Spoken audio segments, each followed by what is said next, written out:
오늘 함께 나누실 하나님 말씀은 이사야서 54장 1절에서 17절까지 말씀입니다. 이사야서 54장 1절에서 17절까지 말씀을 제가 읽겠습니다. 잉태하지 못하며 출산하지 못한 너는 노래할지어다. 산고를 겪지 못한 너는 외쳐 노래할지어다. 이는 홀로 된 여인의 자식이 남편 있는 자의 자식보다 많음이라. 여호와께서 말씀하셨느니라. 내 장막터를 넓히며 내 처소의 휘장을 아끼지 말고 널리 펴되 너의 줄을 길게 하며 너의 말뚝을 견고히 할지어다. 이는 내가 좌우로 퍼지며 내 자손은 열방을 얻으며 황폐한 성읍들은 사람 살 곳이 되게 할 것임이라. 두려워하지 말라. 내가 수치를 당하지 아니하리라. 놀라지 말라. 내가 부끄러움을 보지 아니하리라. 내가 내 젊었을 때 수치를 잊겠고 과부 때의 치욕을 다시 기억함이 없으리니 이는 너를 지으신 이가 내 남편이시라. 그의 이름은 만군의 여호와이시며 내 구속자는 이스라엘의 거룩한 이시라. 그는 온 땅의 하나님이라. 일컬음을 받으실 것이라. 여호와께서 너를 부르시되 마치 버림을 받아 마음에 근심하는 아내 곧 어릴 때의 아내가 되었다가 버림을 받은 자에게 함과 같이 하실 것임이라. 내 하나님께서 말씀하셨느니라. 내가 잠시 너를 버렸으나 큰 긍휼로 너를 모을 것이요 내가 넘치는 진노로 내 얼굴을 내게서 잠시 가렸으나 영원한 자비로 너를 긍휼히 여기리라. 내 구속자 여호와께서 말씀하셨느니라. 이는 내게 노아의 홍수와도 같도다. 내가 다시는 노아의 홍수로 땅 위에 범람하지 못하게 하리라. 맹세한 것 같이 내가 내게 노하지 아니하며 너를 책망하지 아니하기로 맹세하였노니 산들이 떠나며 언덕들은 옮겨질지라도 나의 자비는 내게서 떠나지 아니하며 나의 화평의 언약은 흔들리지 아니하리라. 너를 긍휼히 여기시는 여호와께서 말씀하셨느니라. 너 곤고하며 광풍에 요동하여 안위를 받지 못하는 자여 보라. 내가 화려한 채색으로 내 돌 사이에 더하며 청옥으로 내 기초를 쌓으며 홍보석으로 내 성벽을 지으며 석류석으로 내 성문을 만들고 내 지경을 다 보석으로 꾸밀 것이며 내 모든 자녀는 여호와의 교훈을 받을 것이니 내 자녀에게는 큰 평안이 있을 것이며 너는 공의로 설 것이며 학대가 내게서 멀어진 것인즉 내가 두려워하지 아니할 것이며 공포도 내게 가까이 하지 못할 것이라. 보라, 그들이 분쟁을 일으킬지라도 나로 말미암지 아니할 것이니 누구든지 너와 분쟁을 일으키는 자는 너로 말미암아 패망하리라. 보라, 숯불을 불어서 자기가 쓸만한 연장을 제조하는 장인도 내가 창조하였고 파괴하며 진멸하는 자도 내가 창조하였은즉 너를 치려고 제조된 모든 연장이 쓸모가 없을 것이라. 일어나 너를 대적하여 송사하는 모든 혀는 내게 정죄를 당하리니 이는 여호와의 종들의 기업이요 이는 그들이 내게서 얻은 공인이라. 여호와의 말씀이니라. 아멘. 여러분, 우리가 살아가다 보면은 절망의 순간이 하나님의 은혜의 순간으로 바뀔 때가 있습니다. 그래서 내 힘으로는 도저히 불가능한 상황에 저희가 몰리게 되면은 그제서야 무릎을 꿇고 기도를 하고 하나님의 손을 바라보기 시작을 하죠. 물론 우리가 인생을 살아가면서 고난이라는 것은 가능하면 우리 삶에 마주하고 싶지 않은 것이 솔직한 우리의 심정이겠지만 때로는 하나님께서 고난과 고통을 통과해 가는 과정들을 통해서 하나님의 손길을 드러내시기도 하고 또 나라는 사람을 연단을 시키기도 하는 것 같습니다. 그런 의미에서 얘기를 하자면 고난이 찾아올 때 하나님의 일을 기대하라라는 말이 사용이 될 수 있을 것 같습니다. 오늘 말씀의 본문은 이해하기 어려운 표현으로 말씀이 시작되고 있습니다. 1절 말씀을 보시면 잉태하지 못하며 출산하지 못한 너는 노래할지어다. 산고를 겪지 못한 너는 외쳐 노래할지어다 라고 얘기를 합니다. 잉태를 하지 못하고 출산을 하지 못한 사람에게 노래를 해라 라는 이 말은 무엇인가 모순된 것 같습니다. 아이를 갖지 못하는 것은 우리에게 적잖은 어려움이요 고민의 거리이기 때문이죠. 근데 하나님은 왜 이렇게 힘들고 어려운 상황 속에서 노래를 해라 라고 얘기를 하시는가? 우리는 의아한 눈으로 이 말씀의 본문을 읽어나가게 되는 것이죠. 성경을 보면은요 아이를 갖지 못하는 여인들이 굉장히 많이 나옵니다. 사라, 리브가, 라헬 등등 여러 명의 사람들이 나오고 있습니다. 하지만 성경에서는 이 오랜 기간 아이를 갖지 못하던 사람들이 하나님의 은혜를 입어서 아이를 갖게 되는 사건들이 나오게 되죠. 그러니까 결국 아이를 갖지 못하는 상황에 처했을 때 하나님께서 어떻게 아이를 갖게 해주셨는지를 떠올리게 하면서 결국에는 전지전능하신 주님의 손을 바라보게 하는 패턴이 성경에 굉장히 자주 사용이 되었다라는 거예요. 그리고 그런 문맥에서 54장의 말씀을 얘기를 하는 것이죠. 지금 우리 삶이 출산할 수 없는 것 같은 문제, 즉 인간의 힘으로는 어찌할 수 없는 그런 막막함 가운데 놓여 있지만 사라와 리브가와 라헬의 문제를 해결해 주셨던 주님께서 우리 삶에 찾아오시고 우리를 도와주실 것을 신뢰함으로 미리 노래하자, 미리 찬양하자, 미리 기뻐하자라고 지금 얘기를 하고 있다라는 것이죠. 여러분, 바벨론의 포로로 살아가고 있었던 이스라엘 백성들의 문제가 그 정도로 난이도가 높은 문제였다라는 것입니다. 하지만 하나님께서 회복시켜 주실 것을 다시 한번 신뢰하면서 우리가 먼저 기뻐하자, 먼저 찬양하자. 과거의 선조들의 얘기를 들어보니까 아이를 낳지 못하는 상황 속에서도 주님께서 그 상황을 열어주시는 케이스들이 있었더라. 그러니까 우리 지금 굉장히 절망하지 말고 주님의 손을 바라보자, 찬양하자, 노래하자, 이렇게 얘기를 하고 있는 것이죠. 여러분, 우리 상황이 전혀 바뀌지 않았음에도 불구하고 우리가 주님을 먼저 찬양했던 적이 있습니까?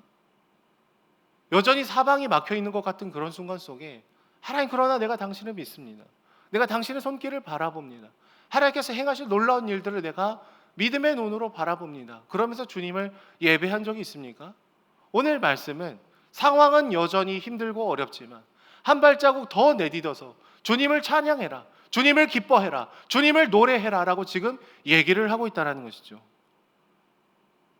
이것이 믿음이다. 이것이 주님을 신뢰하는 사람의 이 패턴이라는 것을 지금 보여주고 있다는 겁니다. 한 발 더 내딛는 이 믿음으로 찬양하고 기뻐하고 노래하고 예배할 것을 얘기를 하는 것입니다. 그러기 위해서는요, 우리의 방법을 먼저 내려놔야 됩니다. 하나님께 항복을 해야 돼요. 하나님, 내 힘으로는 할 수 없습니다. 주님만이 가능하십니다. 이 고백을 들을 때에만 우리는 비로소 하나님을 바라보게 되고 하나님께 무릎을 꿇게 됩니다.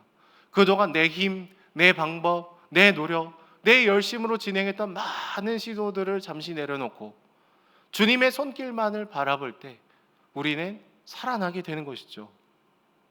그렇게 하나님의 손을 신뢰하며 나아갈 때에 주님은 장막터를 넓히시고 황폐했던 성읍들에 사람들이 가득 찰 것에 대해서 약속을 해주고 있습니다. 그래서 상황을 보면 여전히 두렵고 힘들고 어렵고 의심이 될 수밖에 없지만 주님을 바라보며 이전에 우리 삶에 행해 오셨던 주님의 손길을 다시금 기억해내며 하나님을 먼저 찬양하십시오, 예배하십시오, 기뻐하십시오, 선포하십시오라고 지금 오늘 본문을 얘기를 하고 있는 것이죠. 이스라엘 백성들 입장에서는 이미 하나님이 우리를 완전히 버려버린 것 같았을 것입니다. 마치 그냥 이혼 증서를 써서 그냥 완전히 그냥 이혼을 시켜버린 것 같은 느낌이 들 수 있어요. 하지만 하나님은 우리를 완전히 버린 적은 단 한 번도 없다고 이 이사야서 말씀을 통해서 얘기를 해주시죠.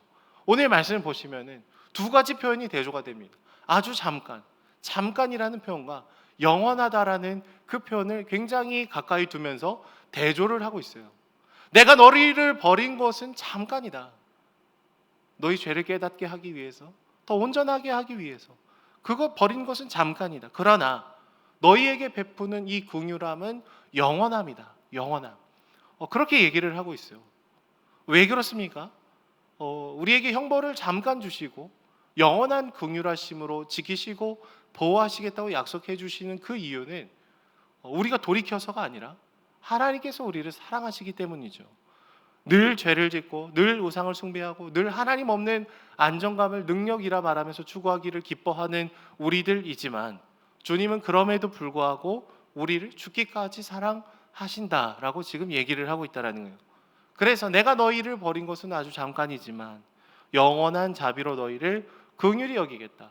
노아의 홍수 심판 이후에 다시 물로서 심판하는 일들이 없었듯이 너희를 다시금 벌하지 않겠다라고 주님께서 약속을 해주고 있으십니다.